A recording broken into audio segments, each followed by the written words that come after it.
ఇది చాలామంది అడుగుతున్నారు, అరవింద్ ఏంది ఇది అని. కొంచెం పసుపు పచ్చ రంగు ఉన్నదని. ఇది పసుపు పచ్చ రంగు ఉన్నది, పసుపు బోర్డు వచ్చింది, పసుపు రేటులు చరిత్రలో తిరగరాసినము. ఎన్నడూ లేని రేట్, ఆల్ టైం రికార్డు పసుపు రేట్లు నడుస్తూ ఉన్నాయి. 19,000 నిజామాబాద్ మార్కెట్లో దాటింది.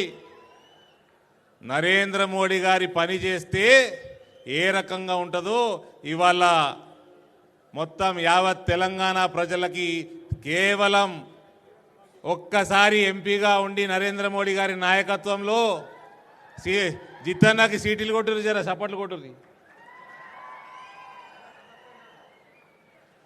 ఇది పసుపే కాదన్నా, మీ అందరికీ గుర్తు చేస్తున్నా,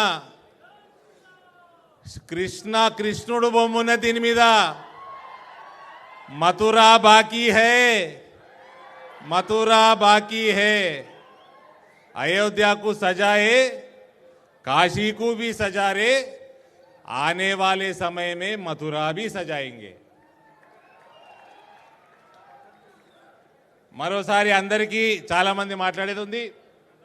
అందరికి కూడా దయచేసి నెల రోజులు మనము పార్టీ కార్యక్రమాలు బలంగా మన బూత్ స్థాయిలో చేసుకుందాము, మన బూత్ని గెలుద్దాము. తద్వారా లోక్సభ క్షేత్రాన్ని గెలిచి డజన్కి పైన సీట్లు మనం నరేంద్ర మోడీ గారికి తెలంగాణ రాష్ట్రం నుంచి మనం బహుమతిగా ఇయ్యాలని కోరుకుంటూ మీ అందరికి కూడా చేతులు జోడించి మరోసారి ధన్యవాదాలు తెలియజేస్తూ భారత్ మాతాకి